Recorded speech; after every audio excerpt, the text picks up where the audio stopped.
Hello everybody, I'm Dunn. I work in DWP Digital. For those who don't know, DWP is the UK's biggest public service department, serving around 20 million citizens, covering services and policy across working age, later life, children's. So, and we've got about 70,000 employees, so it's a big department with a lot of data activity going on. I'm going to cover a bit of background on our data strategy and how that's been delivered. I'm going to talk a little bit about the operating model around that and what that means specifically for my part of the department, which is Insight and Analytics. I've recently stepped into the role as the head of Insight and Analytics. I'll talk a little bit about what that means. And one of the initiatives I'm introducing to try and support the delivery of the data strategy, in particular what I'm calling the value framework, which is basically the connection between data and content and how we use that to support decisions. Thankfully, some of the things that Craig has covered, I'm hoping I'll touch on in here about, so starting with our ecosystem, a system thinking for decision making. The dreaded double diamond, so the formatting's jumped across there. So a lot of people talk about this, and I know different people have got different views about this, but I think it's a really helpful way of representing the ecosystem of decision making. So we have basically 3 levels of decision making in here: the strategy, design, and solution, and how information is used in different parts and how we expand that out from research and analysis perspective to do discovery and definition, and how we connect from our policy design and into service design. And then how towards a solution end of our, whether it's a system or whatever the solution is, we use analytics and insight to develop and deliver that, and we've got feedback loops within that. Across the spectrum along the bottom is where we get a lot of data from our systems and the solutions that we build. And that data is used both at a granular level. On the right-hand side, it's using calculations for individuals and services. But it's also used at the aggregate level, and it's used to underpin things like surveys. It's also used to underpin our research and analysis. It's used to underpin things like forecasting models and things like that.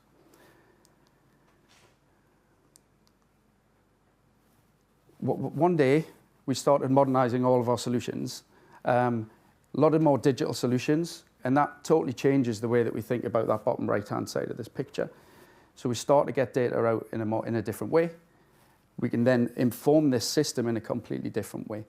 It means things for automation, for integration, how we store, how we collect, a lot of the things that Craig was talking about before. And within the department, we've got a lot of modernization programs. So we've got health transformation, service modernization. We've got a lot of different stages of maturity of our service across this system. And so we've got to try to think about how we manage our data kind of flows within that, and how we start to introduce new things to support the new solutions. So to respond to that, we've introduced a DWP Data Strategy, and part of our DWP Data Strategy is the hub and spoke operating model, which starts to take into account how the kind of evolution of these things and how we can start to introduce in our data hub, and how we're reforming to start to develop and manage enterprise level policies, practices, patterns, products, and platforms to introduce some of the stuff that Craig was talking about before, about how we start to bring some consistency to go with the autonomy that needs to take place within the spokes. So from a spoke perspective, that might be service spokes, so some of our health and working age services. It might be some of our corporate spokes, so things like finance or people and things like that. And so part of our strategy is to start embedding data and analytics teams and practitioners into those spokes so we can support them with the digital skills that they need with the solutions. And then from the hub, we can start to develop the patterns and platforms and other things that we need to develop. So what I'm doing as part of that is part of the area that I'm responsible is DWP.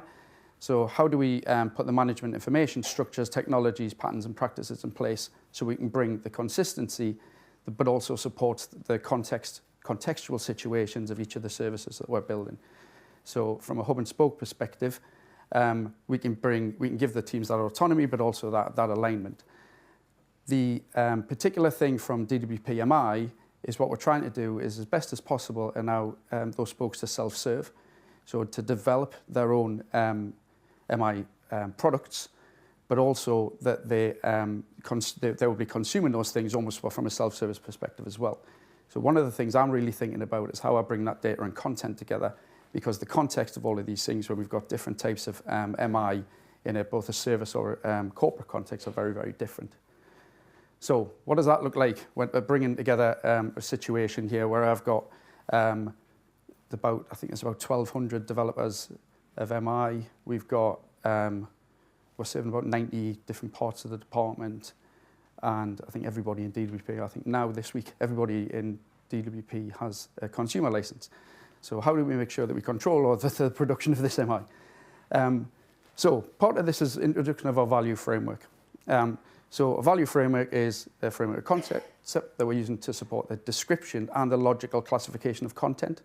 So by content, we mean things like outcomes, hypotheses, measures, and metrics. In particular, metrics I'm interested in from an MI perspective. So we've got these 4 top-level kind of facets of experience, expenditure, efficiency, and effectiveness. They allocate kind of value in different ways. So this is about how well we manage our user interactions. So when we're building our services, what choices do we offer? How do we communicate? And how do we measure whether we're doing that well or not? From an expenditure perspective, you can see cost and savings, resources like time and technology. This is not a measurement framework. A measurement framework is where the consistency meets the context. So different areas will have measures and metrics in their own context. So a couple of examples from here. We can see the number of automated tasks in a particular instance might be a measure that's used for efficiency because we're automating things so it saves time. Number of automated tasks might also be a measure for effectiveness in a different context because it means we're removing human error and therefore we expect we expect more accuracy or less inaccuracy. So what we're looking to do is work across the different areas to start to categorize the value in the context that people are developing their MI.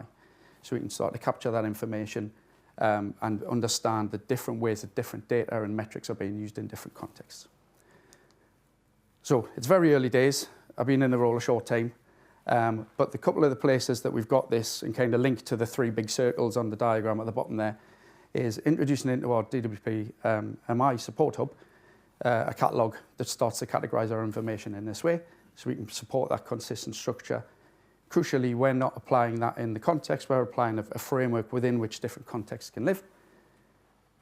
The later life services, so our state pension, pension credit, etc., all of the initiatives that they're now doing on their service modernisation, all the hypotheses are built around this as well. So if we do this, we expect to change that. If we do this, we hope this doesn't change. But they look across all of the facets with each initiative, so to say, they make sure that they've covered everything in the work that they're doing. And then finally, in the service modernisation programme, part of their business reference architecture has got a value model where they're starting to define their outcomes, drive their objectives and change themes. So as I say, early days, but we've positioned some of this activity in these places so that the information flow is a lot more efficient. And I have no idea how long that took.